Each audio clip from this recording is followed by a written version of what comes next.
welcome to IP Study Video Lectures.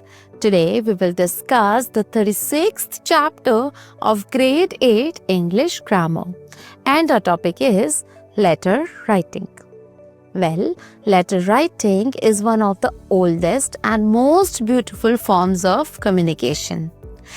It was used to convey messages, thoughts, emotions, and news in older times. Even today, it is considered as the most important skill of writing. Letters can be of two types, formal and informal. Well, before the end of this lesson, you will be able to understand the different components of a letter and write formal and informal letters. So, a letter is a message and information in a written format that can be shared or sent to anyone. Letter writing is a means of sharing information and news with your near and dear ones as well as your professional associates in a written format. The only thing is that the medium to exchange those letters can be only through the post or in person. But this is the written format that helps you to share information and your emotions with both your near and dear ones and your professional associates also. That is the difference between formal and informal letter. Informal letters are those letters that we write to our relatives, to our closer ones, and we write about our emotions. The formal letter is a letter that we write to an authority. It can be in a professional setting or it can be in a society setting as well. For example, writing a letter to the president of the society about some issue. So this is a form that is considered a skill, as a very important skill in writing. Let us learn about informal letter. Informal letters are written to friends, family, and people we know. They are usually written to invite someone, offer gratitude or condolences, request for permission, or to congratulate someone. So the components of letters are that you should have a writer's address always at the top. Then you write a date, and then you write your salutations. Because it is an informal letter, the salutations are also personal. For example, dear Neeta, dear friend, darling mom. So that's also the closer ones because you're mostly writing it to express your emotions, right? And then comes the body of the letter.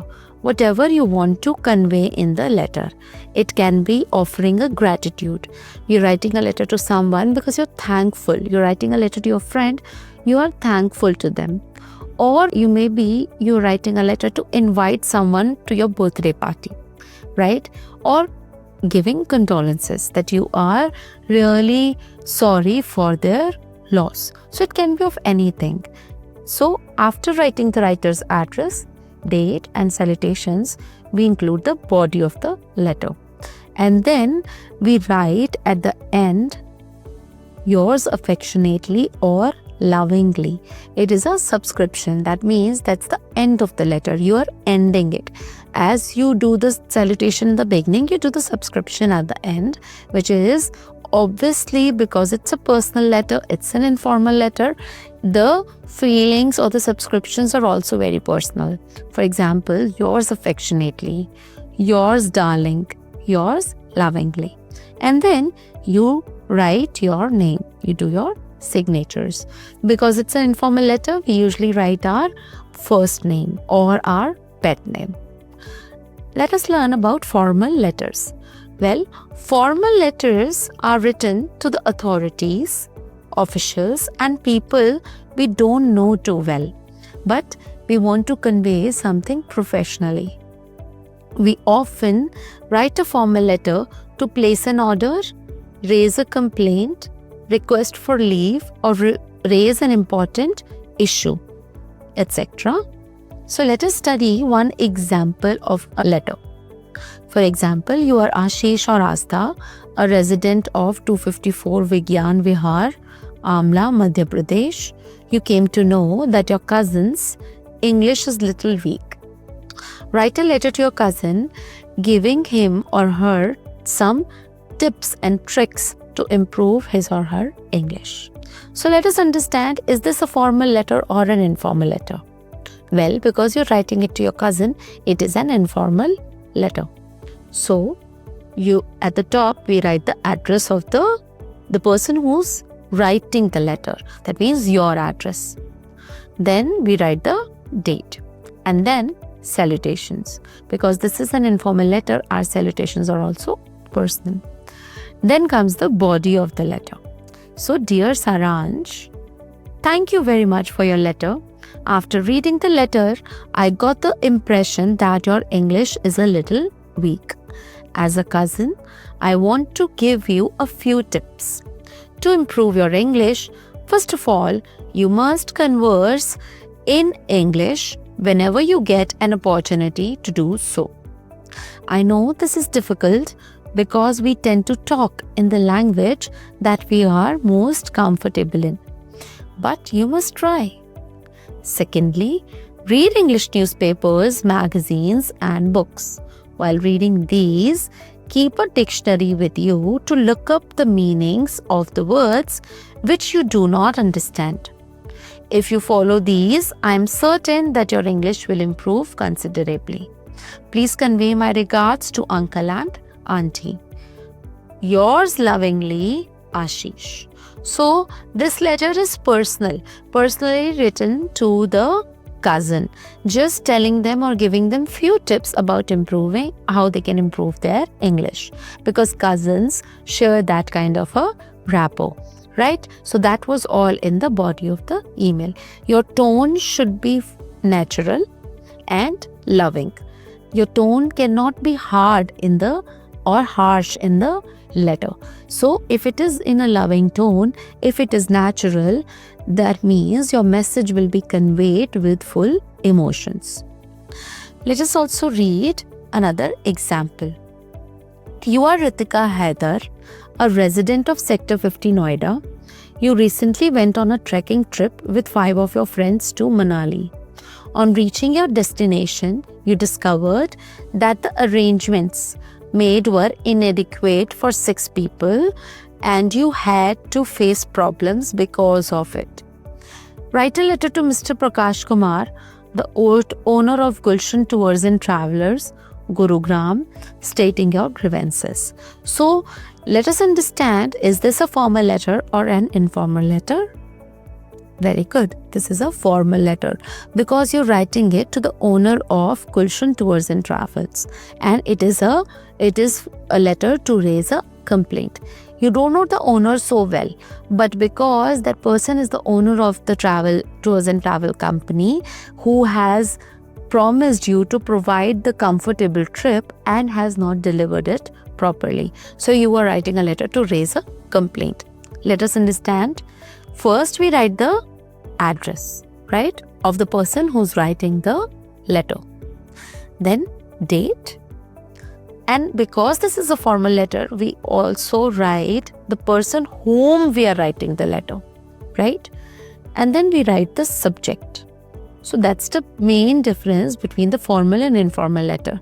In informal letter, we do not write the full address and the name and designation of the person whom we are writing a letter, and we do not have a subject line.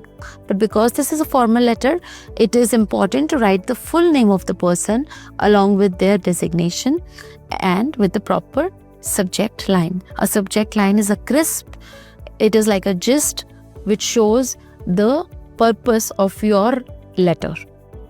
Inconvenience during trekking trip, booking ID this. This is a formal letter, hence it begins with formal tone and formal salutation. We also do the formal ending, right? So, respected sir, this is the body of the letter.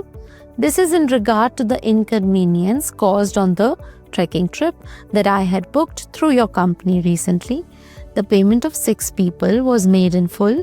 However, on reaching Manali on 21st of March, we realized that arrangements had only been made for 4 people. Only 4 beds were allotted to our group of 6 people. Fortunately, 3 of us were carrying sleeping bags with us. That didn't help much. As the area was quite remote, the only option was to adjust. Even the ration provided was insufficient.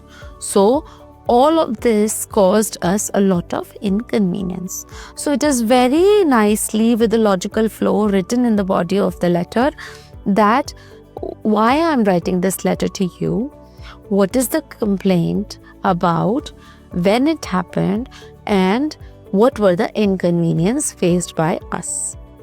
And at the end, we end by just asking what we want from them, right?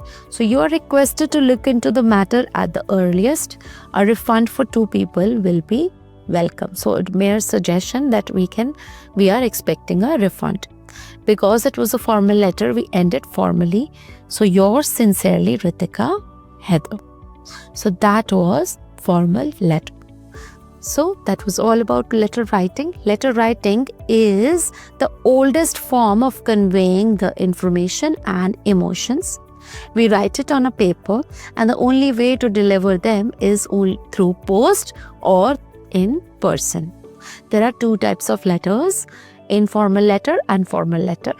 Informal letters are often written for the closed ones, and formal letters are written to the authorities or in professional settings or to raise a complaint. Informal letter has the address of the sender, then the date, then salutations, then the body of the email, and then the subscription with the signatures. The formal letter has the sender of the address, the date, the sender, the address, and the full name of the person, or the designation and the full name of the person whom we are writing the letter, a crisp, clear subject line, then the body of the letter, and then we end it in a formal tone with what we are expecting from them, and the closing salutations are also formal. So that was all about letter writing. Thank you so much for staying with us. Stay tuned for our next video lecture. Till then, keep writing letters and keep revising. Thank you.